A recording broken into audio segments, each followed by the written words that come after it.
Hi, everybody. So I'm going to wait a second while all the different places go live. So I'm going to sort of just double check everything, hoping that LinkedIn has gone live. And we're on YouTube, we're on Instagram, all the places. So it's just one never knows. But welcome, everybody. Figure let everyone settle in as we try to get all the streamings to work here.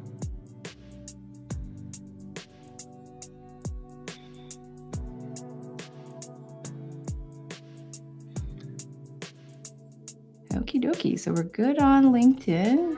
So welcome everybody on LinkedIn. It's my favorite place, actually. Mm-hmm. Yeah. And then let's see if we're linked on live on YouTube. And we are. Okay, awesome. Great. Just one more. Okay. So let everybody get settled in here. It's like 1:02 Eastern time, noon Central. So for the middle part of the country, hopefully you're all enjoying your lunch. And so we're excited to be here, filling up your lunchtime learning hour with our guest today.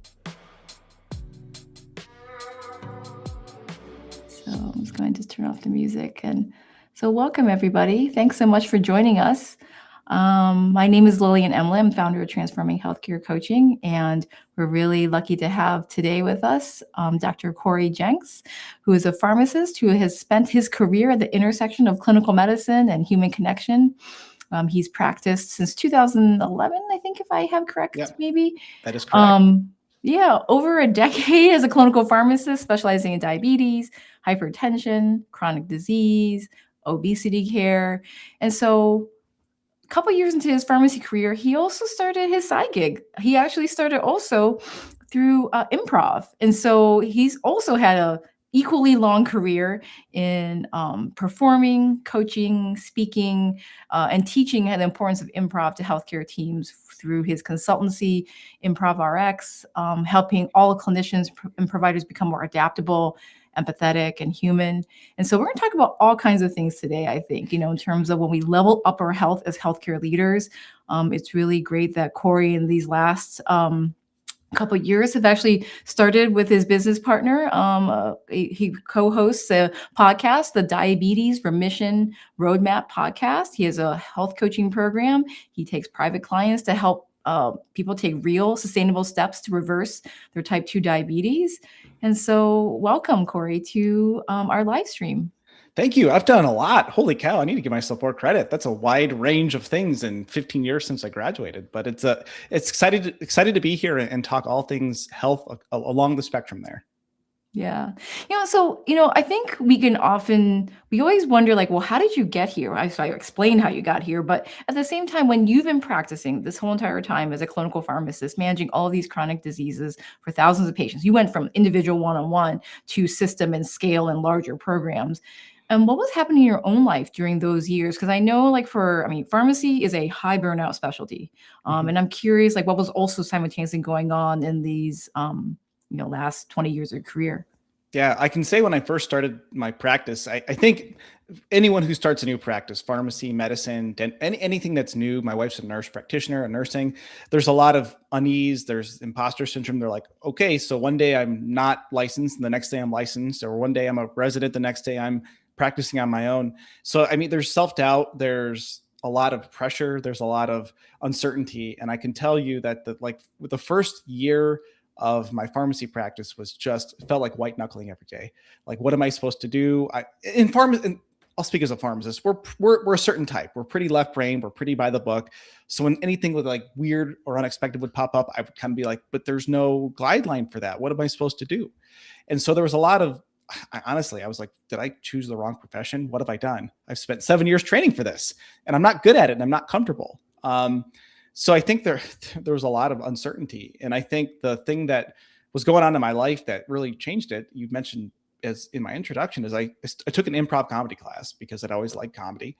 And I think it helped on a number of levels. On one level, it gave me something that was an identity that wasn't a pharmacist. So if I had a bad, rough day in practice, I could go do something else that I could be good at or have fun and not think about it.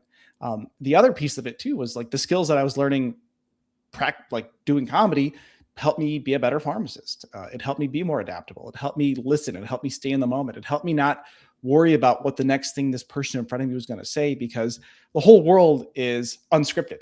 So it took what I had in my clinical knowledge, and it helped me actually apply it to my practice, to the human beings in front of me. I love that. You know, improv, I think, has really started to grow over the last, I want to say, at least a decade. I mean, I use improv with our simulations, with our communication skills training. And so all of the actors in those training programs across the country, at least for the schools of medicine, help with the interviewing skills. And so there is so much to be learned, even when we go in to the improv classes, which I have not yet had the luxury of doing. I know many other people who have done it, in terms of just gives you the skills so that you feel like you can just, respond to whatever happens next. Yeah, well, I think there's a lot of parallels between improv and medicine. We have, if you can believe it, there's actually rules in improv comedy that you're supposed to follow. We don't actually always follow them, and usually those are less funny scenes.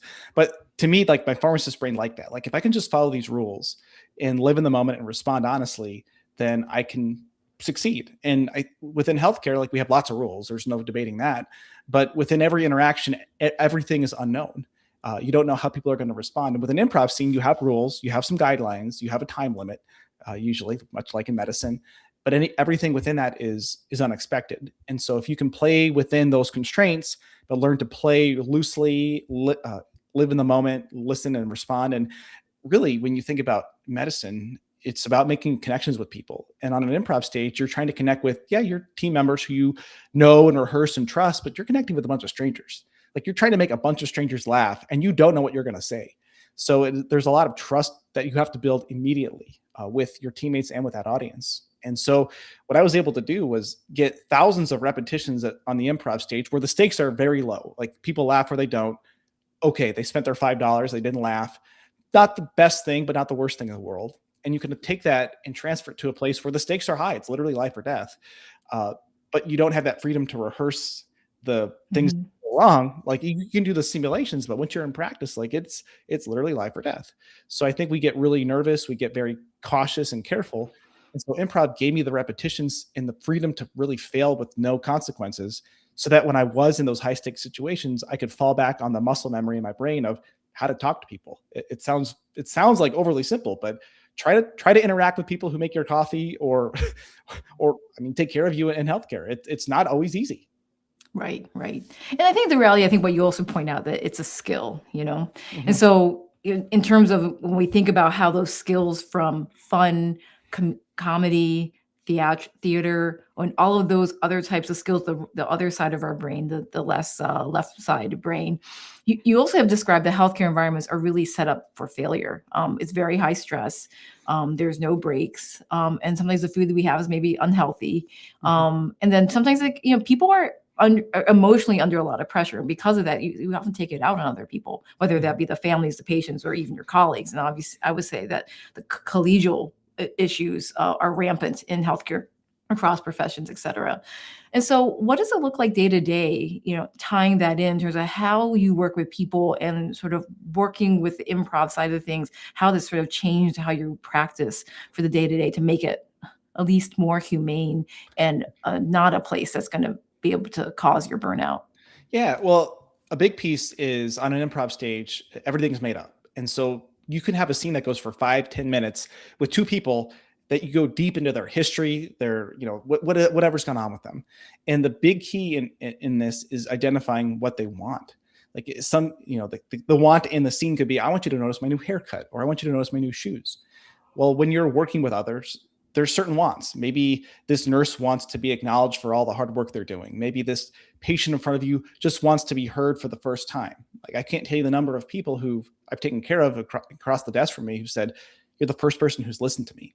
So I think it just comes down to listening and identifying what they really want. Now, can we always give them what they want? No, you cannot have 100 Viagra for free. Like I've had these conversations with patients, like there are things I cannot do for you, but why do you want these things? What, if you can keep asking why do you want this? Mhm. And so when you're working with colleagues, and this is hard to do, like it takes a lot of practice, because if someone's rude to you, you want to be rude. Hey, you can't disrespect me.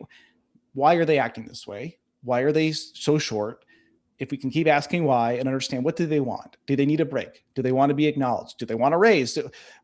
We can't always give them what they want, but if you can understand what they actually do want, we can work through that lens to get to a better place. If not, there's no perfect healthcare utopia where everything's happy and rainbows and sunshine, but it's so bad that if you can make it a little less bad and identify what the people around you, the ones you take care of, the ones you work with, what they want, it can make things make a lot more sense and make it easier. That's a great leadership lesson right there.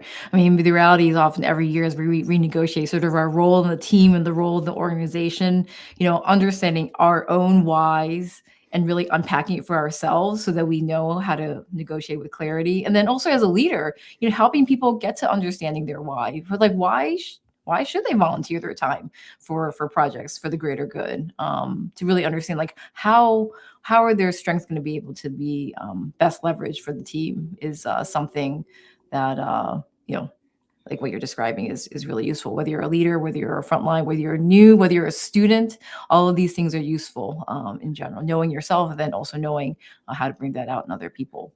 Yeah, and I think from a leadership perspective too, identifying like what's the mission and why are we here.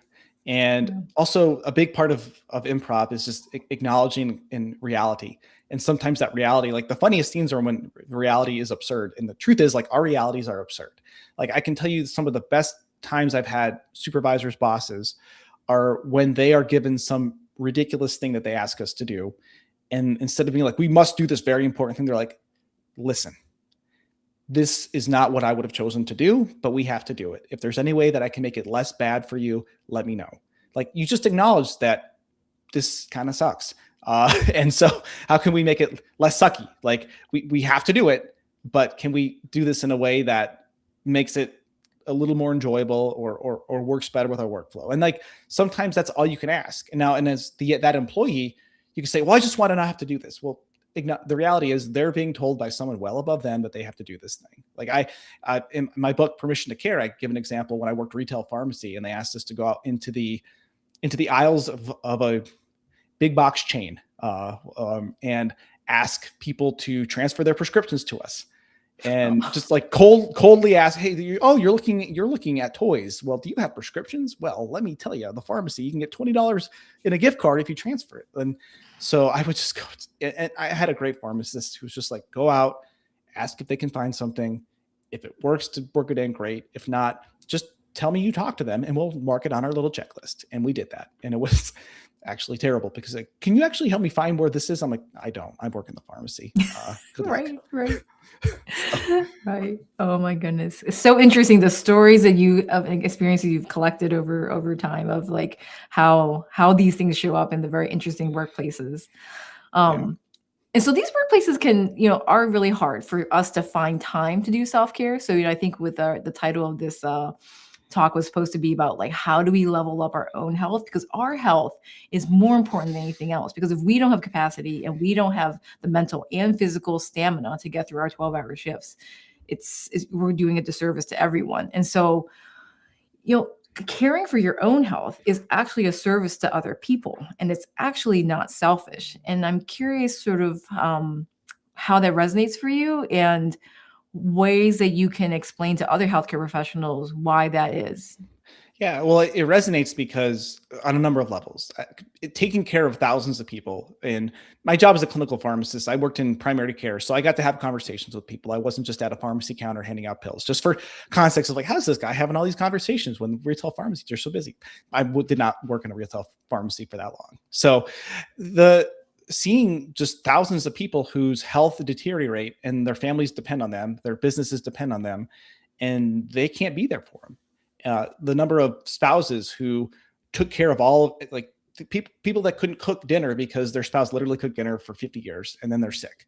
But they let their health go because they had to take care of others. I mean, I talk about it with my wife. She's a nurse. She was an ACU nurse before she became a nurse practitioner. And we call it the martyr syndrome of like, oh, I can't leave my patient. I can't go to the bathroom. I can't do this.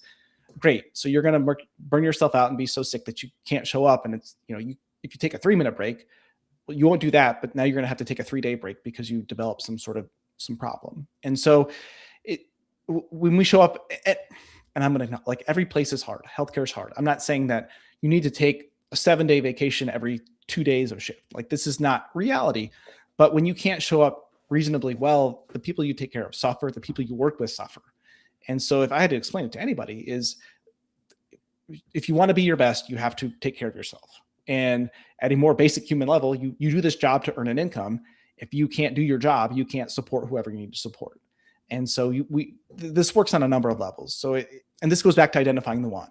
Some people are there to serve others. Some people are there for the paycheck. Whatever it is, you have a reason to be there. And if you don't take care of yourself, your reason goes away.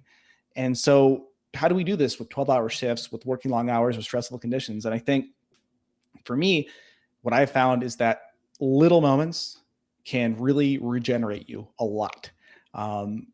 If we need an hour to go exercise, we're probably not going to get it. But if we can take a 5-minute walk outside in sunshine, that will rejuvenate.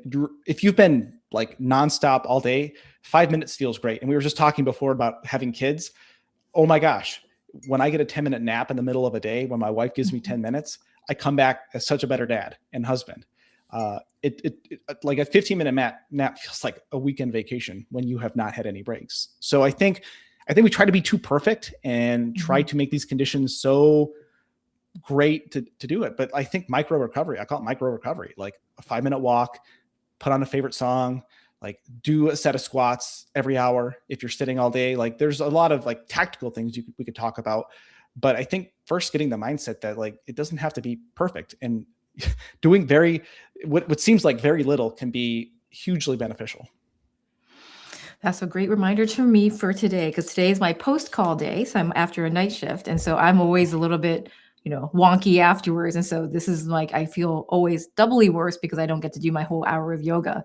And so this is a great reminder. So thank you for this, because I will go do my squats or my chair, and I will feel a lot better because I still got that in, and so your health coaching work with your practice actually now centers on a lot of muscle-based approaches is what I understand. And so you've said, I think before, that a set of squats, if you do it consistently, can move your blood sugar more than a 30-minute walk. And I had not known that. And so I guess I'm curious, like, what other things do you talk about with the people that you help with their diabetes and their management? Like just these little micro restorations that you're talking about, that like a kill two birds with one stone. You got your movement in, you got your muscle strength training in, and now this is not only helping your mental and physical health. Tell us more. Yeah. So yeah, I now co-run a diabetes coaching service that helps people reduce their blood sugar and reduce their reliance on medications. And I think my view on the world, and this is just years of practice and learning, and is that type 2 diabetes we can almost call it a muscle disease, because 70-80% of our glucose storage as glycogen is in our skeletal muscle. So as we age, one of the risk factors for type 2 diabetes is aging. Well, it's not just that you're older. Is what happens when you age and you don't intervene with strength training and proper nutrition is you lose muscle. And so when you lose muscle capacity, think of it like a gas tank that's shrinking. And so if you're, whatever you consume, there's less place to put it, or an overstuffed suitcase. You have nowhere to put that excess energy, spills into your blood as high blood sugar. And so what we have found is when someone's diagnosed with type 2 diabetes, they're told to eat better and exercise more, which is super vague and not helpful. Like, people know like what junk food is. People know what exercise is. And so I think a lot of times people are like, I'm just going to do a bunch of cardio and burn it all off, which is, we can talk about the micro interventions with cardiovascular stuff, but muscle is so powerful because when you build muscle, you basically build better capacity to get rid of glucose out of your blood. I mean, there's these things called GLUT4 transporters that can get sugar out of your blood independent of insulin. So for someone who's insulin resistant, if you build muscle and utilize it, you can get glucose out of your blood. And there was a study showing that a set of 10 squats or 30 seconds of squats done 8 times a day or 10 times a day, so just every 45 minutes, helped to lower blood sugar better than a long, 30-minute continuous walk. And so I think that shows the power of utilizing muscle appropriately. Now, am I going to tell someone don't go for a 30-minute walk? No. But if you're only doing walking or cardiovascular work for blood sugar, you're missing a huge lever you can pull when it comes to not just improving blood sugar, but if you're really looking to put this thing in remission and to reduce your medication need. And the sort of thing that I dangle in front of people is it's sort of a blood sugar cheat code. So if someday you want, the big thing we say is, do you want to go to Thanksgiving and not feel like the special person who's everyone's like, well, they have diabetes, they can't have the pumpkin pie, don't give them the potato. If you want to be able to handle more glucose and carbs coming into your body, then if you have more muscle, you can shove it away. But if you have more muscle and use it. So I think that's been a real enlightening thing that people who whether they work with us or we do lots of live webinars, we have our podcast, we have YouTube videos, is like, say, oh, I've never heard about muscle being important for blood sugar. And it's important for blood sugar. I mean, muscle is important as we age to be capable to do things. But I've really kind of like taken a, not going to say contrarian approach, but like it's just a different lens on blood sugar. And so that's why we talk about muscle being so important in our program. I love that. I do follow Gabriel Lyon and all of the protein kind of and the muscle sort of things. And at the same time, it's hard. It's really hard. Especially like, as you get into your 40s and your 50s, you're in a leadership position. You often have very administrative roles. You're in a bunch of meetings all day long. And so if you're in a healthcare executive, oftentimes you're not necessarily doing things that are as physically active as when we were younger, working, again, the physical, shift along the clinical floors. You're at least doing steps all the time. Right. And so if you've let your health sort of slip, or exercise regimen or strength regimen sort of slip, what's the one small thing that they could do in general, the easiest add-on aside from like the squats? Okay. If you can find 15 minutes twice a week, we can build you muscle. There's some very interesting data showing that when you do, and it's a certain cadence of workout and this is getting really in the weeds, but you do 6 to 7 movements, but you do them, and I'm going to demonstrate on video here. Say we're doing like an overhead press. We're going to I'm talking at a normal rate, but I'm going in slow motion. Like when we do these very slow movements, getting to a place of muscle failure within a minute to a minute and a half, you get a weight, a tension, a resistance span. You get to failure, and you do this twice a week with the different movements. That will build muscle. And so there's, if you like muscle, Dr. Ben Bakikio has been doing this. He's a PhD. He's been doing this for like over 50 years. He's got a great book called 15 Minutes to Fitness. And when I learned about this, I did not want to believe it, because I was always like, I'm in the gym for an hour. I love working out, and I still enjoy it. But as we talk about, you get older. You have some kids, you get a leadership position, your time shrinks. And so since about 2020, I've been doing this, and I do, like, we give it to our clients. I do it myself, 15 minutes twice a week, strength workout. And I have had and I'm 39. So I'm hitting the place where you should be slowing down or getting, I don't believe it anymore. I just choose to ignore the idea like, oh, 40 is old. It's not. I'm in denial. But I've been doing this for 5 or 6 years, and I'll get a DEXA scan or an in-body scan every couple of years, and I keep gaining muscle mass. So it's like, so if you had to move one lever, if you've let your fitness slip, I think finding 15 minutes twice a week. And if you don't have a 15-minute block, you can do these 2 minutes at a time. And if you don't have a gym membership, you can get some resistance bands. You can get a pull-up bar. You can go to the park and do, there's ways to fit this in. And I think, you ask for one thing. I'll say this particular way of working out. The one mindset shift that I think that you need to make is that we live in an unprecedented time of abundance when it comes to food and distractions and responsibilities that are different than we had thousands of years ago when we were fighting for survival. And I would rather be here. I like central air. I live in Tucson. I love air conditioning. I love to be able to stream things on TV. I occasionally will use DoorDash, but we don't use a lot like that. But like we have things at our fingertips that are unreal. And if you go to every meeting, there's cookies or something at every meeting. These are unprecedented times, and we need to have unprecedented interventions. And if it means you look silly doing squats a few times a day in front of your colleagues, or doing a wall sit, or doing a walking meeting instead of sitting at your desk, or I'm not doing it right now because it would be distracting, but my wife and I have a walking pad for our stand-up desk. All right. You have to sneak these things in, and you have to be intentional, because our lives will just not, it will just not happen with our lives. So that was a lot of more than a single thing, but you got me on the soapbox there. So. Oh, no, that was really wonderful, because I actually, so you answered the question that I always wondered, because I like to do a lot of light exercises that are not probably like more core and lighter, higher rep. What you're arguing for is the fact that you should do to fatigue potentially. So more weight, not the amount of time. It's not the time. It's actually muscle failure and progressively overloading your body. And it Right. it's like, I will say this, and I will be honest with our watchers and listeners. I do this workout Monday and Friday. And every Monday and every Friday morning at about 5:15, I dread my first exercise is pull-ups, and I hate it every time. And it's only like I literally do it for a minute to a minute 10 seconds. And I do these slow pull-ups and I dread it every time because it's hard. But then you do it and it's done. And in 15 minutes, and I didn't want to, like I said, I didn't want to believe that it could work, but it does. And so, and even full disclosure, I've added a Wednesday kind of coached workout at a gym here as well, which in the last year, which is just a sort of a fun thing my wife and I have done. But my wife is 40 and she has put on a ton of muscle in the last year, doing like 2 workouts a week, doing some rucking with a rucksack, using some kettlebells, and staying up late with our 3-year-old who doesn't sleep. So it is possible. It just takes intentionality. And I think if you want to get to a deeper why or want, like, you want to be there for your team. If you're a leader, you want to be there for your family. You want to be there for your patients. When you show up strong, you show up strong, and you're there better physically, and mentally and emotionally. I love that.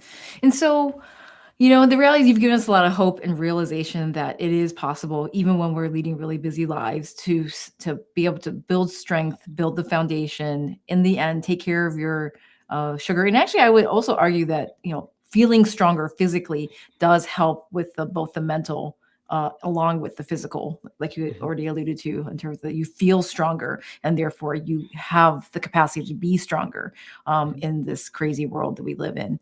How can people work with you, bring you in to speak, workshops, take advantage of the education you have for their teams or their family?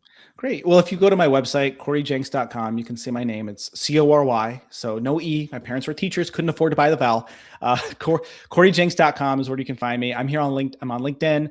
Like you say, it's like one of my favorite places. So I think, LinkedIn's personable. You can see me. You can send me a direct message, see my face. The podcast is called the Diabetes Remission Roadmap. And so from there, you can, we have an Instagram and a YouTube. We're the Diabetes Remission Partners. So that's where you can see some of our content, listen to it. But yeah, if you contact me directly, I can certainly point you in the right direction as far as working with me, coming in to speak. And I love speaking about the communication, the improv side of things. I love giving these metabolic health talks. I just gave one last week to a local business here that was sort of a health focused business. And it was very fun and engaging to see people, like the aha moments, and honestly, the anger at what we've been fed, both physically and just sort of like emotionally, of like what's normal and why we have such a terrible food system, and how it takes a lot of intention to eat in a way that's going to nourish your body. And I got news for you. Like last night, my son he's 8 and he loves cooking. He made biscuits. I ate them. We make homemade ice cream. I eat it. So I'm not just sitting here saying, yeah, I just eat nothing but protein shakes and kale. No, I live life. It's not every meal, but there's a way to build a body that can, as you say, have the capacity to have those moments where you enjoy it, but also provide the baseline fuel to take care of your day-to-day responsibilities. I love that. I love how you are willing to pour back into people with the resilience and the flexibility that people need from an interpersonal perspective, and also from a physical perspective with your practices. So it's wonderful to have you here on the show. And here at Transforming, we really feel that we can transform healthcare one person at a time. And so we like to bring on to our show the people who we think are being change makers and thought leaders, and reminding healthcare professionals that they are the biggest asset to all their patients, their family, their communities. And so we take care of healthcare professionals so that you can take care of everybody else. Thank you, everyone, for joining us on the LinkedIn Live podcast for Transforming Healthcare Coaching. Thank you, Dr. Jenks, for being on the show, and enjoy your day, and hopefully get out there and walk. We've still got 30 minutes left of your lunch break. We'll talk to you later.